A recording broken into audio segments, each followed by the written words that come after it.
ora, and welcome to the Marlborough Book Festival podcast, the place where you can hear writers talk about their work, their lives, and the inspiration behind their writing. I'm Sonia, the chair of the committee. This year's festival was a fantastic weekend, and we are eager to share the recordings with you very soon. In the meantime, enjoy this engaging session from the 2023 Book Festival. And after the session, we are so lucky that Soraya will be here to be available to sign copies of her books. She has 3 books available in the lobby at the moment, and one of them is it's a little anthology of 3 books in one. So, I mean, economics-wise, you can't go wrong.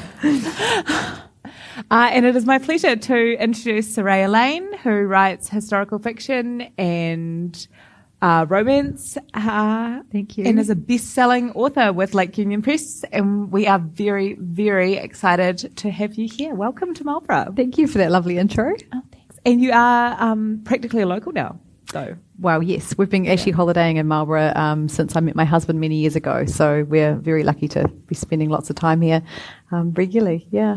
Is he from here?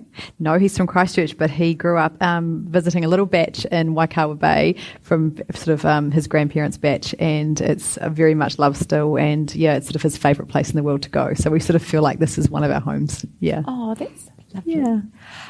And so should we just start off by doing the history lesson? Sure. Let's. The history lesson. So one of the things that I find really interesting and inspiring about you and your career is that where most authors find a genre that works for them and stay there, you've had quite a varied career in terms of the different genres and subgenres that you've written in and been successful in. Yeah, I think I started out in romance, which is still a great love of mine. I think, they were the sort of books that I was loving reading, and I suppose for me, I started at quite a young age. So even when I was sort of in my first year at university, I desperately wanted to be an author. That was really, even though I went there to study law, it was just, I really wanted to be an author. I wanted to see my books on the shelves, and it was such a dream I'd had from quite a young age. And so I sort of looked very much at writing sort of from a business viewpoint, and I thought, well, it looks like romance does really well, so maybe this is a good place to start. And they were the kind of books that I already knew that I enjoyed reading, and so it sort of felt like a natural fit for me, although it did take me a little while to sort of find just exactly where I fitted within that genre.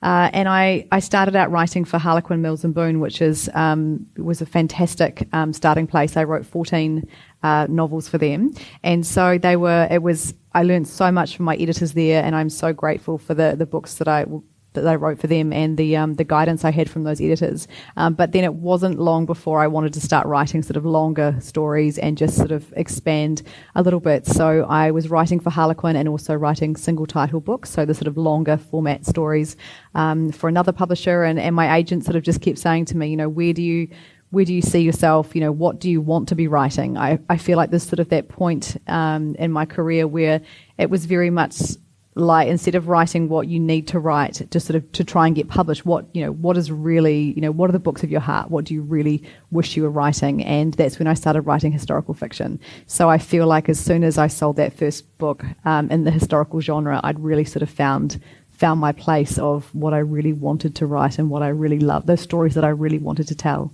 What was your first book in historical? So the first book was called Voyage of the Heart, and I actually went back to university. And I did a master's degree in creative writing. Master in Fine Arts in creative writing. And I thought, well, look, I already know how to write a novel. At that point, I was unpublished, and I thought, look, I've already written romance. I know I can write those stories. So if I'm going to come back and do a master's, I want to really push myself and write something that perhaps I wouldn't have the courage to write otherwise. And so I had 2 very long years writing 100,000 word World War II story set just after World War II. And it was, if I hadn't been actually doing the masters, I don't think I would have finished the book. The research was so hard. The writing was so hard. It was not an enjoyable experience. And then that ended up being my best-selling book, so that I had to go through it all over again. But the good news was I stayed within that World War II genre, and I feel like I got a really good handle on the research and that time period. And so it was more about sort of expanding my knowledge into a specific event during World War II for my subsequent books. But it was a shock to me that after, so long writing contemporary romance, that I could write this World War II novel, and it just completely changed my career, to be honest. I was able to leave my day job and go full-time as a fiction writer. So it was a really, really great moment. The dream. Yeah, it was definitely the dream. Yeah. In terms of the research, Yes. For example, Under a Sky of Memories, Yes. which is a phenomenal book. Thank you.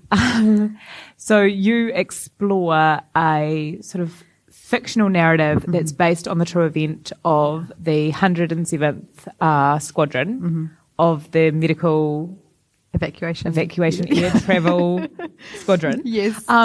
So their story, it's based on a true story of a group of nurses and medics who went down during poor weather conditions in World War II and landed in Albania behind enemy lines during civil unrest in Albania. Yes. And all of your books have that sort of that true background against which you're setting fictional characters and fictional narratives. How much research does that take, first of all? And secondly, how do you go about honouring those extraordinary circumstances while finding the creativity to create your own stories? Look, I think the hardest thing is trying to stay true to real events, and also wanting to honour those people that you're writing or that your story is based upon. And I very much always want to make sure that I am honouring the past and being as careful as I can with those facts, but also understanding that I am writing a fiction. It is fiction, and it is a story that I've created.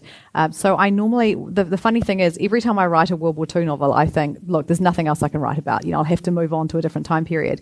And then during my research, I always find this little snippet of something else. So when I came across the story about that downed plane crash landing in Albania, and I thought, how have I, been researching World War II all these years and I've never heard about this?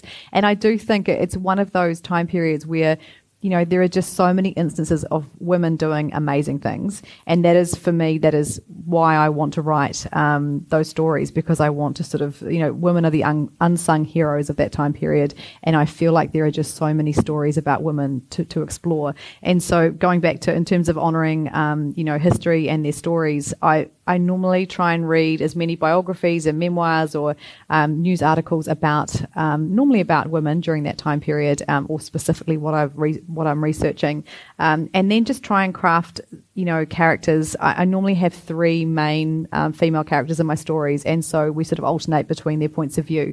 And I normally try and sort of create three characters who are quite different, because obviously that makes for more exciting writing and reading. Just really trying to explore sort of three very different women and what that whole experience was like for them. But there is always that moment where I think, I hope that this is, doing them justice, and those real women who actually went through those experiences. Yeah. And it's very authentic too, because part of that experience of war and of conflict was, particularly in World War II, was the fact that it brought together people who would never have met under different circumstances, had there been peace, and brought them together in ways that bonded them sort of forever. Absolutely. Yeah. And I think too, it's sort of, when you look at, you could have had someone who was very privileged, working alongside someone who was very working class, and they still managed to form, friendships, romances. I mean, you're right. It was such a different time period in terms of bringing those different people together. Yeah. And one thing that I've enjoyed about your books as well is that there's such a focus on strong female friendships, which I love. Yeah. But I think you really do the work in showing just positive male-female friendships with no underlying tension, nothing like that. And I think with stories that often have a romantic element like yours do, that's a really unique choice to make. Why do you do that? I don't know, but thank you for the compliment. I just think it's... I just love exploring those friendships, and there is always romance in most of my historical novels, and it's just, I think it's just, there were so many women and men working alongside one another, that there were friendships forged that perhaps wouldn't have been otherwise. I very much enjoy writing about the female friendships, so that's really important to me. Some of the books might have sisters, and I also really love exploring that bond and friendship as well. Yeah, I can't imagine that war would bring myself and my sister closer together. To be honest, just knowing who we are. Well, I'm an only child, so I just have this picture in my head of what it would be like to have a sister. That explains it a lot more, actually. In terms of writing stories of women and women who are facing challenges, both socially and external forces, how has the sort of unrest or the turbulence of the last few years, particularly in terms of the challenges women are facing, impacted the way you write for a predominantly female audience? I think it's been harder because I feel like there's, every time I'm writing a book set in World War II, there are so many parallels where you just think, gosh, we could so easily end up in a similar situation, or there's so much unrest. And then especially what's happened over the last couple of years, I feel like it's become harder to write about that time period because, previously when I've been writing, we haven't had that same unrest in the world, and that's probably why I started writing my new series. So I'm still writing World War II fiction, but I just felt that I felt for me and for my readers that I needed to write something that was lighter and sort of, I suppose, was more about just happier, I suppose, and more about, fun and, different kinds of relationships and that sort of thing, and a bit more romance. So yes, I think it's become harder for me to write recently, and I think for some of my readers, it's probably become a little bit heavy reading World War II fiction, just feeling like there is so much unrest now in the world. But hopefully that won't last. Hopefully for long. Yeah. I've got to be honest. When I read The Italian Daughter, my husband was asleep next to me. I was reading it at night, and I woke him up and made him hold me while I cried. So I'm very needy. So it's interesting to me that you call it light.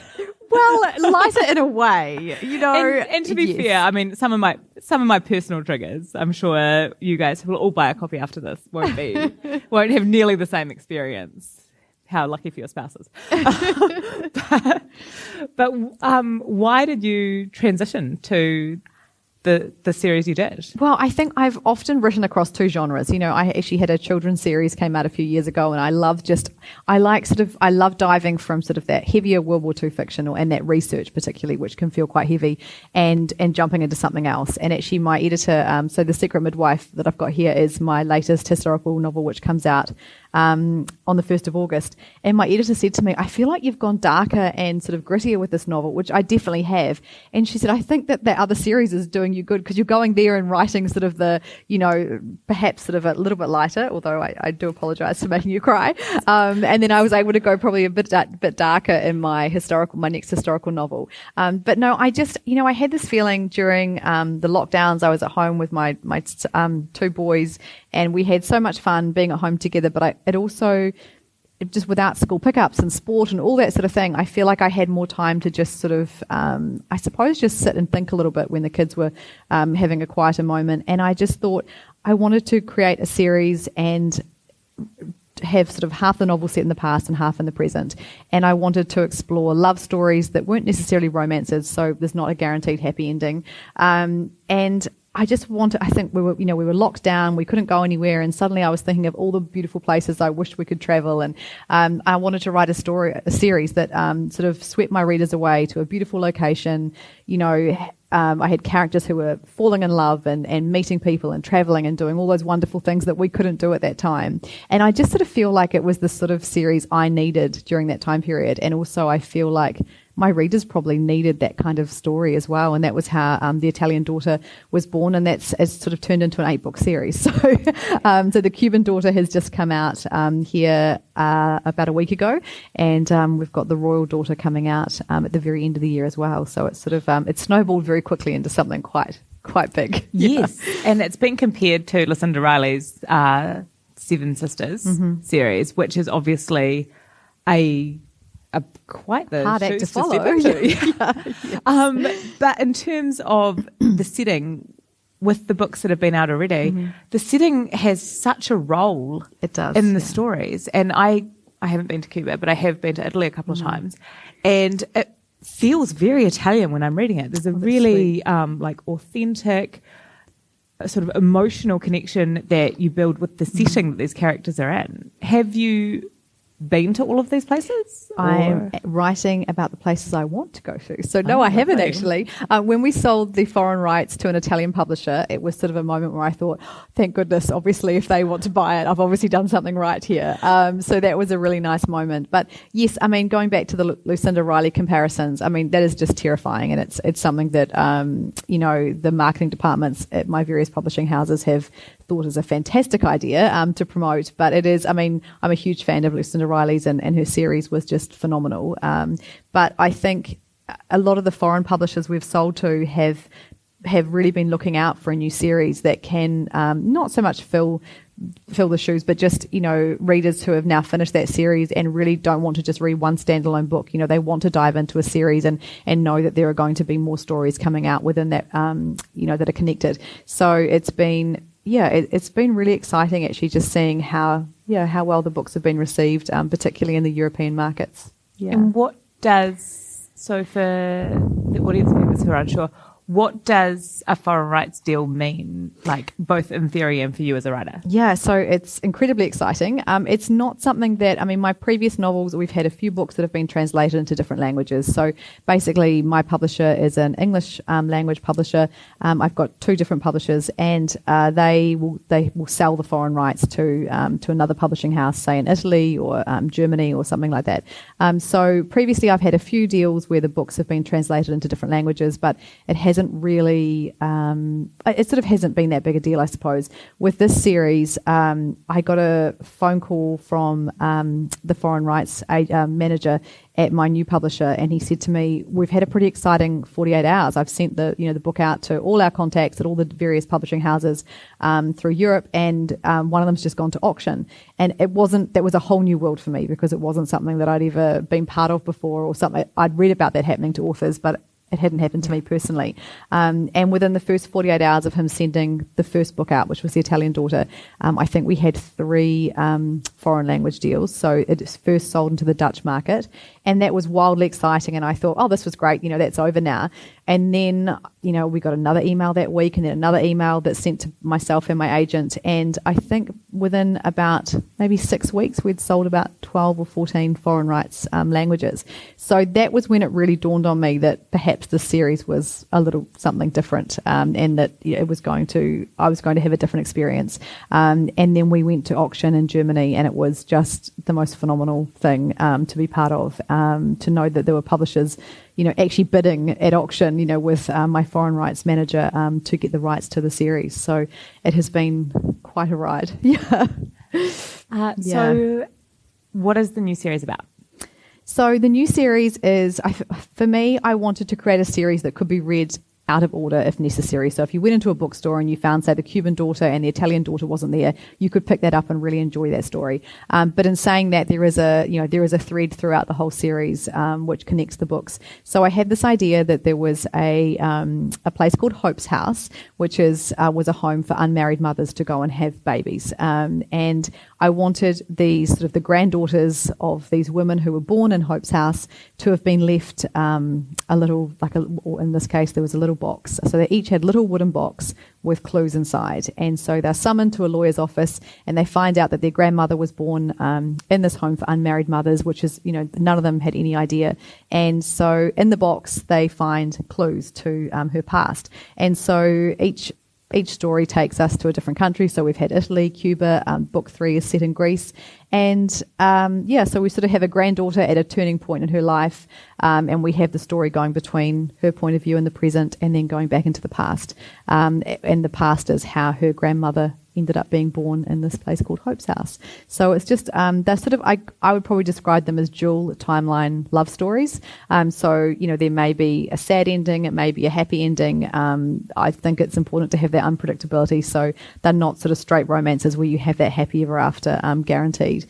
So yes, there's been a few tears shed over the keyboard as I'm writing some of the scenes. And I think just being a mother and having, had 2 children, writing the scenes about these babies being left in this house is pretty heartbreaking, actually. Thinking about that moment, thinking about giving up your child, and so it's been great working on the series. Yeah. Would you like to read a slightly less heartbreaking passage for us? Sure. Yes, I would love to.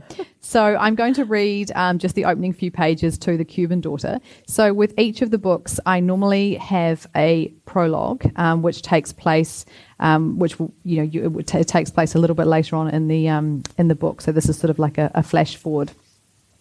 So I'll begin with the prologue. So it's set at the private residence of sugar baron Julio Diaz in Havana, Cuba, late 1950. Esmeralda had her arm linked through her sister Maria's as they walked into the sitting room to join their father. Their maid had come dashing upstairs in a hurry to tell them there was a visitor and that they were expected to come down immediately, but it wasn't an unusual request. Her father liked to show his daughters off. They were his pride and joy. Before, when her mother was alive, her parents would have likely entertained guests without need for their daughters to do more than whisk in and out of the room for show. But now her father preferred his girls by his side. He liked nothing more than to see them smile and entertain his business associates and friends, his eyes always lighting up when they entered a room, never more content than when he was with his daughters. But today was different. Today, for the very first time, Esmeralda lost her perfectly practiced composure, her feet stopping of their own accord, even though Maria kept walking and tried to tug her along, even as Gazelle glided into the room behind them and bumped her shoulder on the way past, eager to see who the unexpected guest was. Because there, sitting on their opulent gold-edged sofa, rising slightly as she and her sisters entered the room, was Christopher. My Christopher is here. Her heart skipped a beat and her mouth went dry. It can't be. How is Christopher here in Cuba? Esmeralda, you remember Mr. Christopher Dutton from London? Her father beamed at her, a cigar in hand as he waved her into the room. And these are my daughters, Maria and Gazelle.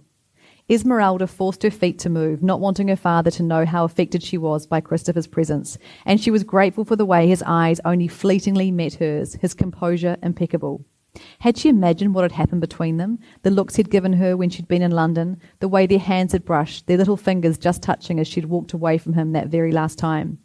It's so lovely to see you again, Esmeralda, Christopher said, standing and nodding before gently taking first Maria's hand and then Gazelle's.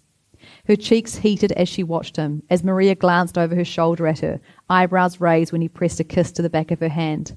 Of course Esmeralda had told her sister all about the handsome Englishman. Her thoughts had been consumed by him since she'd returned from London, but never in a million years had she imagined he'd come to Cuba to visit. When it came to her turn, Christopher kept hold of her hand just a second too long, his lips lingering against her skin, his eyes locked on hers. What, Esmeralda quickly corrected herself, clearing her throat as he dropped her hand. What brings you all the way to Havana, Mr. Dutton? Your father was most insistent that someone from the company come here to see the production firsthand, Christopher said, sitting back down as her father gestured for them all to sit, although his eyes barely left hers. I have to say, he's a very hard man to say no to, and I couldn't resist the opportunity to come to Cuba myself, especially after all the stories you regaled me with of Havana.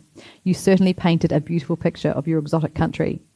One of their maids rushed into the room then, and with her father's attention diverted, she indulged in truly looking at Christopher, the knot in her stomach dispersing when he smiled, his eyes telling her that he was as relieved to see her as she was him.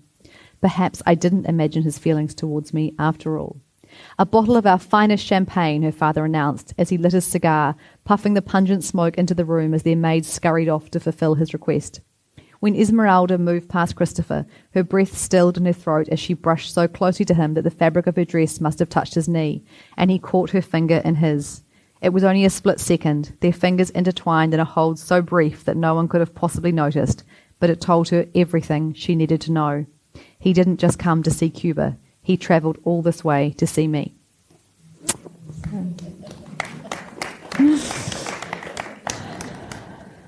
So that's the start of one love story. It is.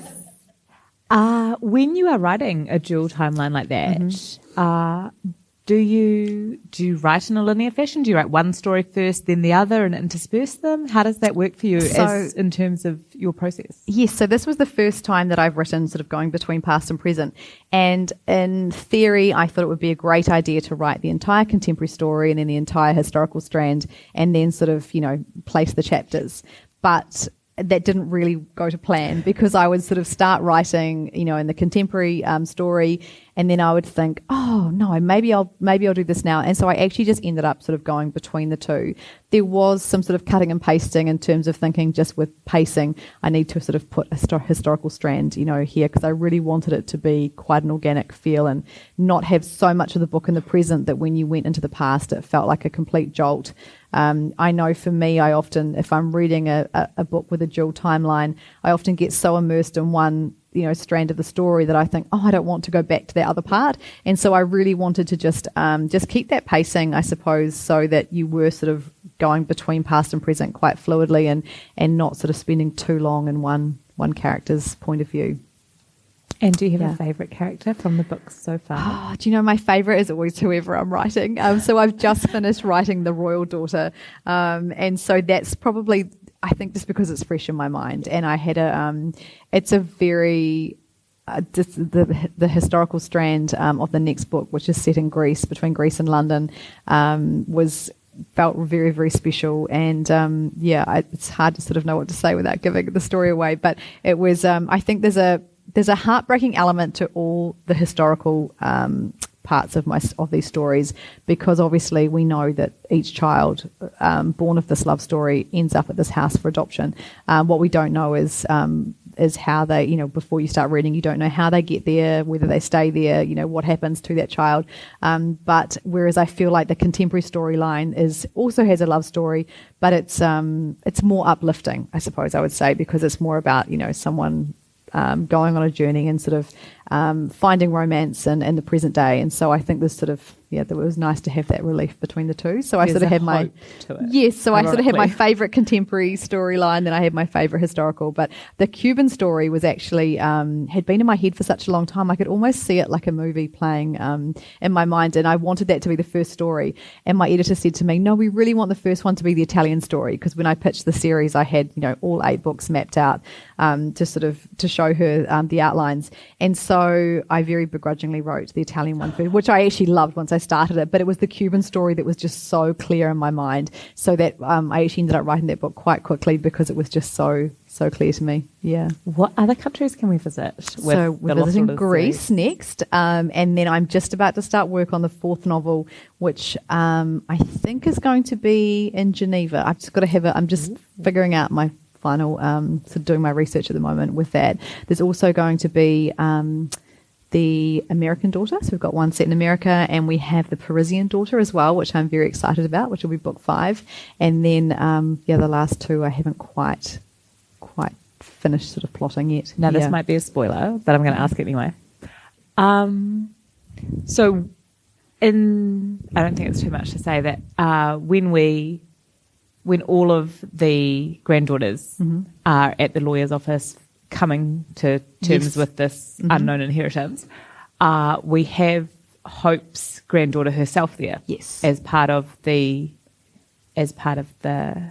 conversation. The conversation, yes, so, offering, she's the one who's discovered the boxes. So that's Mia, Yep. Is Mia going to see any? Mia is actually book 8, and so all will be revealed in that final book. So we will find out who Hope was, how she, why she had this house for unmarried mothers, and how her story is part of that. What's interesting to me is that my English publisher is very upfront that there are 8 books. My Dutch publisher keeps saying to me, there is not 8 books, there is only 7 books, and they're promoting it as 7. And I'm like, do we really have to be this, do we really have to follow the 7 sisters this closely? Because I said to her, but there is 8, and I've said that on my social media right from the start that there's 8 books. And she said, no, the Dutch market, no, there are 7 books, and the 8th one will be a surprise. And so so it's very strange to me. But they very much want to market it as a 7-book series and then say, ta-da, there's an 8th one. So that's when you pulled out of thin air. Yeah. So that is quite funny. But yeah. Okay, well that's good because I liked Mia. Yes. And I wanted and to actually make sure I'd see more of her. So even though the books are connected in the fact, so there's the scene that you mentioned before in the lawyer's office where these, young women who are in their 20s or early 30s find out that, this box has been left for them. You have that connection where I actually repeat that scene in a slightly different way in the second book. In the third book, I didn't want to repeat it again, so we kind of refer back to it. So, but there will always be that one common scene where you have all the women who are together who are strangers. Each book will feature, obviously, a different granddaughter and her own story. But as the series goes on, they're like, Mia, who is sort of a central character being Hope's granddaughter, she sort of features in a few of the books in a very secondary role because I just wanted to start building that thread of who she might be and who perhaps, who Hope was and a little bit more about that history so that it sort of, hopefully the readers will be looking forward to finding out more for that final book. Yeah. So it's all planned. Do you plan in advance with all of your books or just this in terms of the fact that it's such a long-reaching series? Yes, so I knew that I wanted to have 8 books in the series, and so I did plan it out right from. So during lockdown, I was very, very busy sitting in my office trying to figure out this 8-book series, and because you've got the past and the present in each novel, there was actually 16 stories really because I had to work out 2 stories for each novel. So I did have that plan right from the start. There have been a few wee changes that my editor has just actually, she was emailing me last night and saying, I think we maybe need to revisit what happens in book 7. So there may be some changes, but originally when I sold the series, I had pretty much had the whole thing mapped out. With my other publisher that I write the World War II fiction for, I generally sell sort of 2 or 3 books on a contract to them that are all standalone stories, so there's no connection between them. And I normally have a pretty detailed proposal that I sell from. And I was very much in the writing world, we're either normally a plotter or a pantser. So you either write by the seat of your pants or you're a plotter. I was very much in the writing by the seat of the pants sort of writer. And then as I started writing historicals, my editor said to me, do you plot, your story? And I said, well, in my head, yes.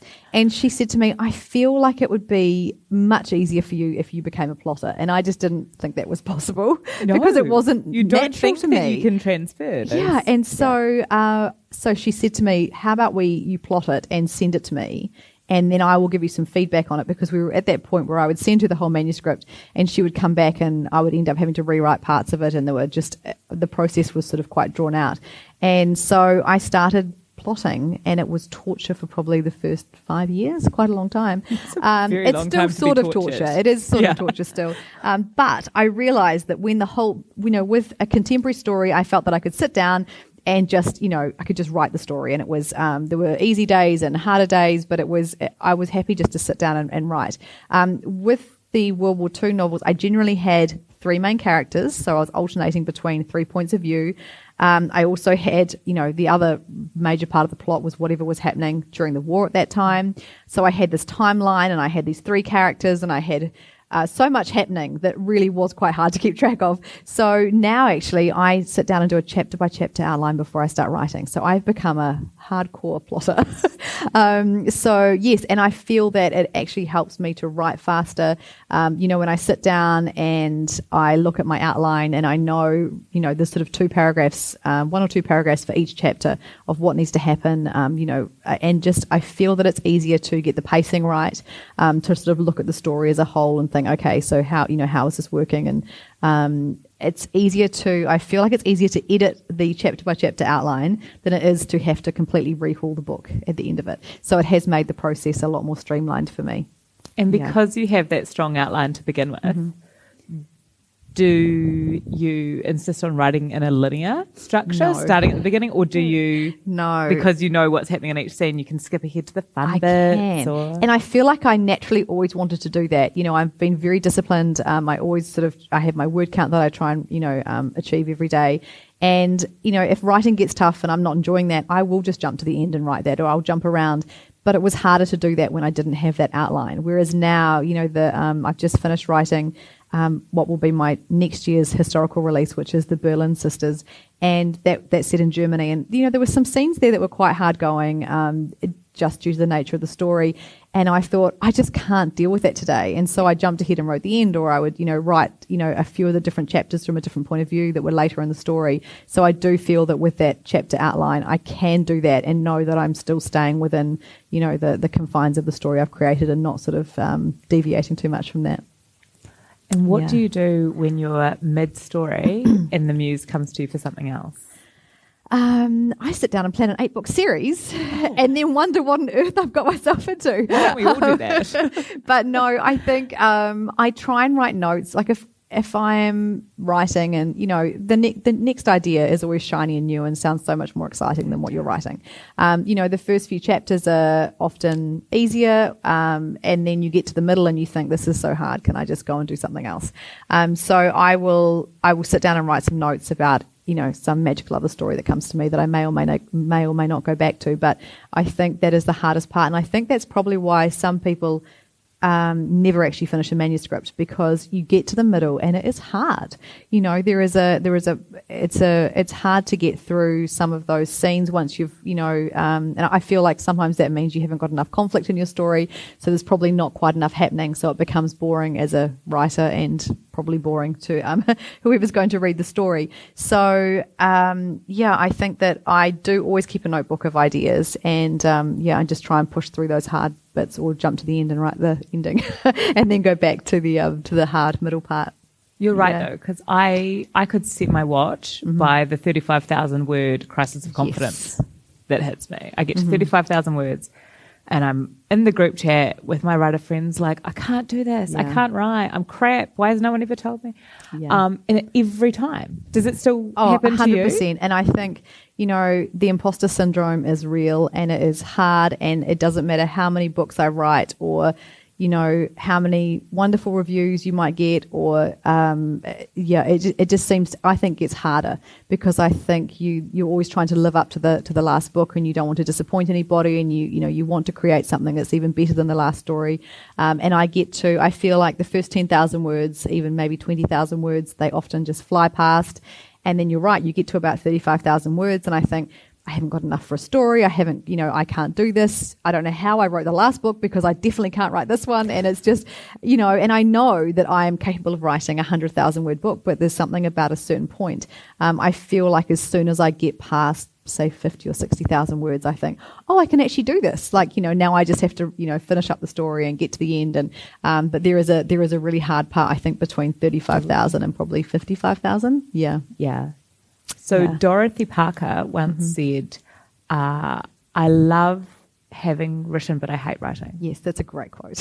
Where do you fall on that? I think it's just such a true statement because, there are parts of the story that I just love writing. And then it gets hard and I think I hate this job and I should have been a lawyer and this is, that maybe that would be easier. And then I tell myself it would definitely not be easier and I'd much rather be at home in my pajamas writing a story. But I feel like, after I finish the story, there's a moment of panic. I've got to send it to my editor and I have that, that imposter syndrome comes back again. And then my editor will come back and say, I love the story and all these lovely things. However, and then there'll be 3 pages of the however and what else I could do to make it better. And then I'll do that and I hate it and I think it's dreadful and it's just such a hard process. And then I read the book when we're doing our final proofread before it goes to print. And I think, oh my gosh, I love this. I love these characters and I'm so proud and I love this process and it was such a great story to write. And I tricked myself that I enjoyed it. But I think, there's that, it's funny how you can have a manuscript sitting there for, a couple of months and go back to it. And you think, wow, did I write those words? I love having written the book, but the writing is tough. They do say that you should write a book that you love because you'll read it 58,000 times before it's finished. And you do, there are so many times. So, you obviously reading the book a lot, the story a lot when you're writing and you're going back and forward. And then your editor reads it and then you're going back through it again. And then I have, once my what's called the structural edits are finished, so sort of making the changes to the story and sort of getting it in the best shape possible. Then it goes to a copy editor, and then it goes to a proofreader, and actually recently we've been having what's called sensitivity reads, particularly this latest book, which is set, part of it is set at the Auschwitz concentration camp, and so we have a sensitivity reader to make sure that I suggest that we're being as sensitive as possible, I suppose, to the time period, and not saying anything that obviously there's a lot of things that could cause offence because it was a horrific period in history, but just trying to be as true as possible to what happened there. And so every time someone else has eyes on my story, I'm sent it back with some notes or some suggestions, maybe some track and change notes in the Word document. So you're just reading this manuscript over and over again, so you really do need to love it. Absolutely. Yeah. And The Secret Midwife, which, as you've said, comes out August 1st. Yes. Yeah. You've said that you think it's your strongest World War II novel yet. Yeah. What do you think makes a novel strong? Do you know, I think it's that whole thing of having had that relief of writing a different kind of book with, I think I just finished writing The Cuban Daughter when I wrote The Secret Midwife. And I think I hadn't been brave enough to sort of set any of my stories or go into any of the concentration camps. I've always sort of tried to be slightly, I wouldn't say lighter than that, but just it felt like something that was just very heavy and scary in terms of a topic. And I also know there are other authors, Heather Morris, who wrote The Tattooist of Auschwitz, which I thought was an incredible story. She still received a lot of criticism about, the fact that she wrote it and she wasn't, Jewish, and there were just criticisms that worried me in terms of writing a book that was also set there. So I feel like I had to get past that in my head before I actually sat down to write the book. And then it just, there was something about the characters. I think there's not much romance in the story, and I feel like maybe I'd have been craving that kind of writing for a little while, just to write something different. There's also a male perspective in there, which I haven't been able to write for a wee while. So that was, I think, exploring what was happening through the male perspective as well was actually quite refreshing for me. Yeah. That's interesting. Yeah, so it's a very special story to me. It's very sad, but also it also has a lot of hope and sort of uplifting parts to it as well. Well, I will warn my husband and stock up on tissues. You're going to definitely need tissues for this one. Actually, my editor emailed me and said, you could have warned me. I needed a lot more tissues than we had in the office when I read that story. So, yeah. And you cry sometimes? I definitely do. And, there are times when, especially with this novel, where I would be at home writing or researching. I mean, I found it very hard to sleep during that period, just with the research reading that I was doing. And obviously I didn't want to go too dark in my writing and have too many horrific things there, but I also at the same time had to read all those things, so I was aware of the reality of what was happening during that period. And what happened in those concentration camps is obviously horrific, and that really affected me when I was researching it. And there would be times when I'd be at home writing a scene and then having to think, it's almost 3:00, I've got to go pick my kids up from school, and smiling and saying hi to them and asking them about their day, and at the same time thinking I really needed a little bit more time just to process, I think, or to sort of I probably needed to have half an hour of just not writing, just because it was really hard to get those characters and what they were going through out of my head. And how do you balance full-time successful writing with parenting? And not only parenting, but you're a wife, you have a lifestyle blog, there's horses, they take time and effort. Yes, yeah. How do you balance all of those elements of your life? Because it's very intimidating. Look, I think I've got two boys, and they're 9 and 12, and I feel, if you'd asked me this when they were, preschoolers or babies, or even in their first couple of years of school, my answer would have been so different, because it was just hard. Like there's no way to sugarcoat how hard it is to have a career and 2 young children and lots of animals also depending on you, and I had babies that didn't sleep, and I felt like I just survived on coffee and chocolate, and it was it was hard. It was just incredibly hard. I was under contract to write books. I was having to write 2,000 words a day. With my first son, I was also I also had a full-time job. There was nothing easy about it. But I feel like you almost just need to survive those years and do your best. And now that my kids are, both happy and settled at school and they're older, I suddenly had, they leave the house at 8:15 in the morning, and I sit down with my coffee and write, and it feels more just like a sort of a 9 to 3 kind of job. I mean, obviously I work at night, and I do lots of writing on the weekends often as well, but it's easier. I feel like the juggle just changes, and I'm so fortunate to be a full-time fiction writer, so I haven't got that juggle between another job as well. So I really am just focused on writing those words every day. Yeah. And we are very grateful for that. We do have time for some questions before the end of the session. Just a reminder that we'll be bringing a microphone around for you to ask so that it can all be clear and concise for everyone. Does anyone have a question for Soraya? Be brave. First question gets a book. So. First question gets a book. Put your hands up. Yep.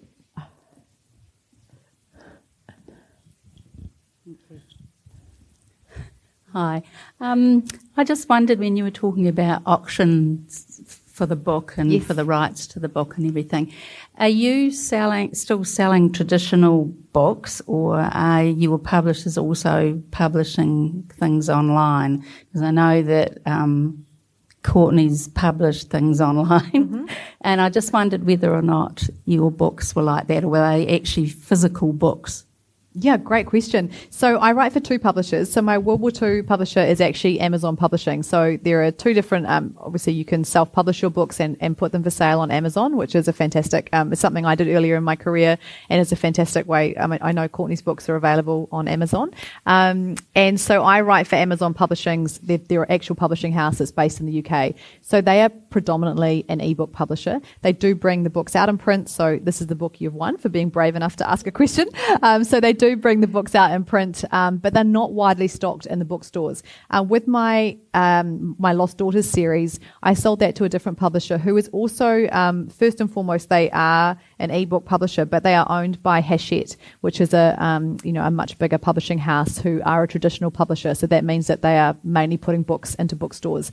And so the reason I went to this publisher is I knew that they were such a strong publisher in the ebook market. So those books are available on Amazon and also in audio, that I knew I had that potential to also sell to their parent company, which was Hachette.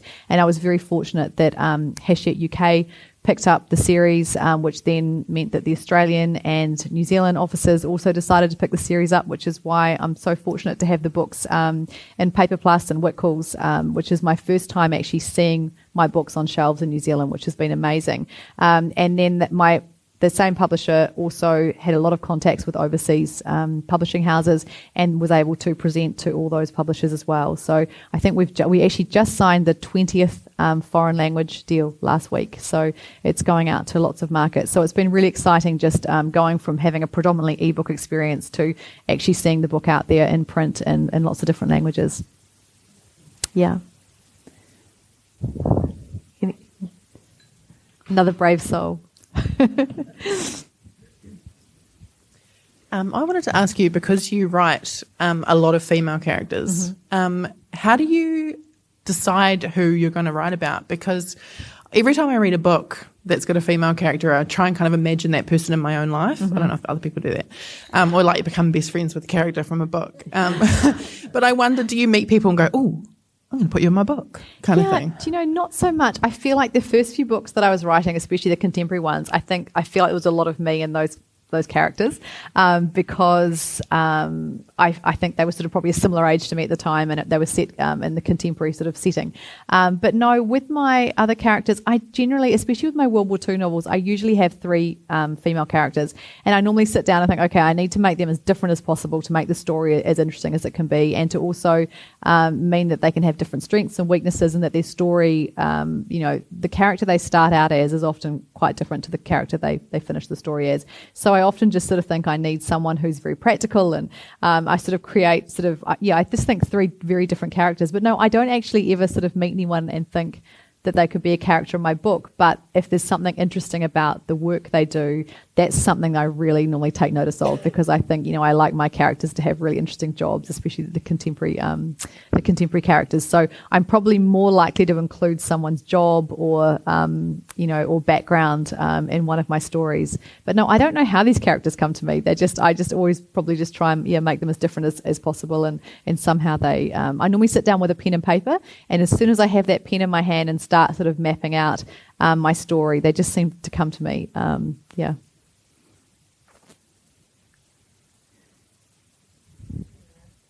Yes. May, Claudia. With your audiobooks, how much control, how much input, what if you don't like their voice? Yeah, that's a great question. So I feel like I have a lot more say now than I did even a few years ago. There was one narrator that I loved for my historical novels, and then we had another narrator that was equally as good, and I often don't listen to them because I just can't stand hearing my own books in audio. But I started getting some feedback about a narrator that my readers just weren't liking, and I thought, okay, I've got to listen to her. And I thought, no, this is very much overacted and a bit too American. Not wanting to offend any Americans, but it just didn't sound authentic for my characters who were in Europe, during World War II. And I went to my publisher and said, I would like to have more of a say as to who is narrating the stories. And I feel like that wasn't something I could have asked for a few years earlier. But after sort of, I suppose, at a certain point of writing for them and having a certain level of success, they started sort of saying to me, okay, well, what would you like to do here? And now they come to me with every book and ask me who I would like, if I have any requests, or if they can handle the process. And I always say, no, I would like the input. And so I have 2 narrators that I request, and I'm very firm about the fact that I want those 2 narrators, and if they can't secure one of those, then I need to listen to audio clips of anyone else. And we had that situation recently where the narrator couldn't do the story, and they sent me some clips of other narrators, and they just weren't suitable. And so I pushed and eventually got one of the ones I wanted. So I think there is sort of, at a certain point, you can start not so much throwing your weight around, because I'm always very careful to be respectful and easy to work with, but I feel like it is actually okay to say this experience wasn't good for me, can we make it better next time? So yeah.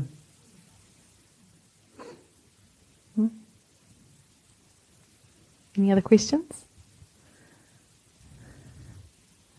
I really enjoyed it today, because you've given such a clear outline of process of the way that you go about things. And I think that's incredible. It's been so clear. Thank you. And it's quite a hard thing, because it's a creative process and it's quite hard to articulate. But I'm wondering, do you think your legal training had any input or helps you in any way? Yeah, I'd like to think so after spending 4 years at university. But no, I think I am quite often have more of a business mind about things, and I probably think that is one of the reasons I was drawn to law, and why it would have been, a good career for me if I hadn't become a writer. And I think probably when I started out writing, I really had that sort of business mind of, okay, if I'm going to do this, I want it to be a full-time career, and how do I get from point A to B? And also thinking, particularly in the last couple of years, thinking, how do I move to that next level? How do I grow my career? So I do think probably I am sort of in between that sort of creative and business kind of mind, which has definitely helped me. But yes, I think in terms of my ability to sort of really write a certain number of words a day and be very, I think, treat it very much like a job and a business. I think my years, I actually went from graduating from law to working as a freelance journalist, and I had to write a certain number of words each day or each week, and I feel that was probably the best training I could have had, to suddenly have to write 2,000 words a day on a novel, which can seem like a lot to, I know that can seem like a daunting number to some writers, but to me, I was having to write so much every day, for magazines and advertising copy and things like that. So it's I'm able to sort of break it down to what feels like an achievable number for me. Yeah. Right. Yeah. As a boy mum, Yes. and I am a boy mum, do you find it hard to tap into that feminine female side? Like if you're... I'm very girly, so I feel like it's not that. I live in this house with, I've got, 2 boys, my husband, 2 boy dogs, 2 boy cats. There is no one out. I'm the only one wearing pink. I'm the only one that's remotely feminine in the house. But no, I think, I don't know. I feel like it just comes naturally to me. It was a complete surprise to end up being a boy mum, because I had this image of me with my little girls and their hair all done beautifully and wearing their little dresses. And now I just love being a boy mum, and I've got rugby playing, boys that come home filthy every Saturday, and it's just gorgeous. But no, maybe that is a nice balance. I don't know, because I feel like I love exploring, female friendships and relationships in my stories, and I'm very sort of I suppose feminine myself. But it's but then there is that lovely balance of sort of being out, being told I have to play touch rugby because I'm the fourth. So I'm always out after dinner playing soccer and rugby. Yeah. Are you, just following on from that? Yes. Obviously, your children have names. Yes. As do your animals. They do have And we've names. established we both have dogs with human names, which is the best kinds of names for dogs. How do you go when you have dual timelines, when you have so many main characters? many How do you names. go with naming Yes. characters That without is so hard. repetition and specifically like time period Yes. sensitive names? Well, I Google most popular names in 1940, and that is a good starting point. And then once you've used all of those Once in the I've first used two those, books. and then I'll be like, I need another German name, and I'll be like, most popular German names, and whatever the time is. So I don't usually use names from my own life, but my little dog Oscar, he's a very rascally little terrier, and when I was writing one of my historical novels, I suddenly had this idea for this little terrier, and so it had to be Oscar, and we just got him, so he has a cameo in one of the books. But otherwise, honestly, I just start Googling names, pretty girl names starting with A, and I mean, it drives me absolutely crazy. Do you keep a database so that you don't reuse? No, but then I will often start and I'll be like, Lily seems to be a name that I completely forget I've used, and I come back to it and I think I can't, then where does this Lily come from? I had Lily in, a book, 2 books ago. So I'm normally trying to come up with very sort of nice, pretty names for, I feel like I've just about exhausted every female name out there. But, I used Ethan twice in the same book once. Didn't notice till like the final edits, and I was like, there are 2 people called Ethan in this book. Yeah, but no, the names are hard. And when I first started out, I felt like I couldn't start writing until I had the perfect character names. And now if I'm writing and I think, what will his name be? And I just put XXX and keep going. And I just don't let it stop me now. Whereas I feel like that was quite a stumbling block early on. Now I know that the right name will come to me at some point. And so I just, put an X there or, and come back to it. So, yeah. Excellent. Yeah. Are there any further questions? Oh, yes. Do you spend a lot of time on social media, keeping in contact with your readers, or do you have somebody else to do that lead work? And do you know what? Social media, it's so hard because I feel like there is such an expectation to, be posting on Instagram and Facebook. I mean, when I started out, it was just Facebook and it felt a lot more manageable. And now there's, you're expected to be on Instagram and there's Twitter as well. TikTok is not for me. In fact, one of my publishers said to me, you don't need to worry about it. You're not the right demographic. And I thought, clearly I seem old now. But yeah, he said, unless you're under 20, just don't even go there. But I know that there are so many other authors who are my age or older who are doing very well on there with their content. But I feel like if you're going to go there, it needs to be organic. You need to actually feel like you belong there and you want to be posting that. That is not me. I'm very happy. I've got a reader group on Facebook that's probably, if I had to only pick one thing on social media, it would be my reader group. So I have my Facebook page, and then I often say, I'll often advertise on there just saying that, not advertise, but posting on there saying, if you'd like to join my reader group, you're welcome to join. I think they've got to answer a couple of questions to make sure they've actually read my books. But I think the more Facebook is changing and the algorithms are changing and, they're expecting you to pay for your post to be seen.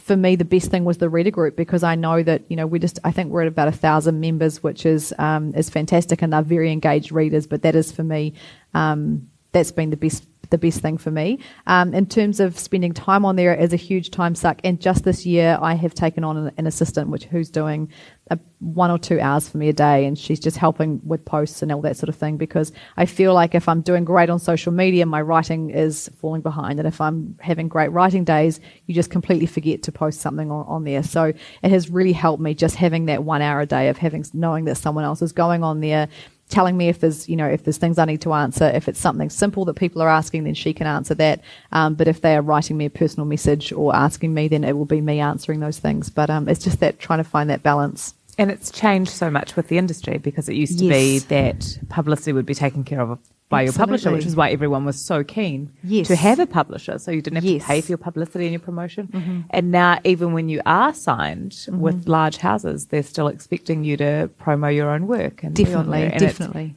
It's like, and I think the balance is very difficult. Yeah, and I think readers want to see a glimpse of your personal life as well. And I mean, I'm okay with that. I'm happy sharing my animals. My 12-year-old will no longer let me show his face, which is fine, because that's completely up to him. But I'm okay doing videos and showing parts of our life. But it's also that balance in knowing that whatever you show is out there for everybody. And I had a very odd message recently asking for my phone number from someone who'd seen, like on my Facebook page, and that really gave me a fright and made me sort of realize, how careful you have to be with what you're showing, especially now that my books are sort of in a lot of different parts of the world. In saying that, I found that the traditional publishers I've sold to in the foreign markets have been a lot more focused on marketing than I've had before.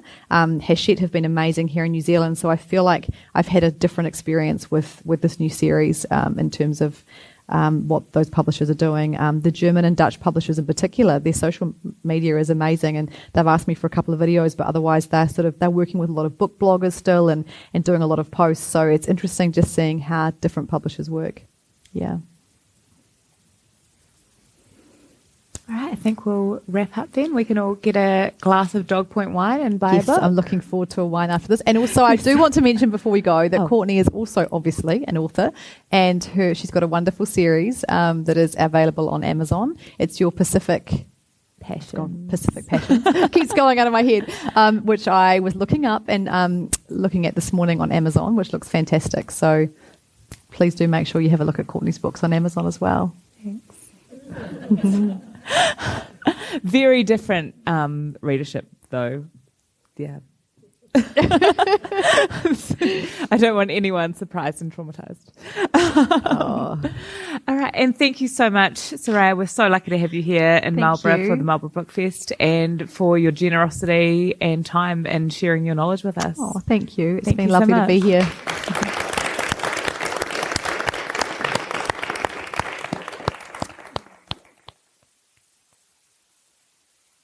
And the Royal Daughter in October? Royal Daughter is actually end of December, although it could end up being January. They keep changing these dates on me. Christmas reading. Yes, the Italian Daughter and the Cuban Daughter are they're available to purchase after the event, and also they're in most bookstores throughout New Zealand now as well. Yeah. But we'll get it today so we can have it signed by the author.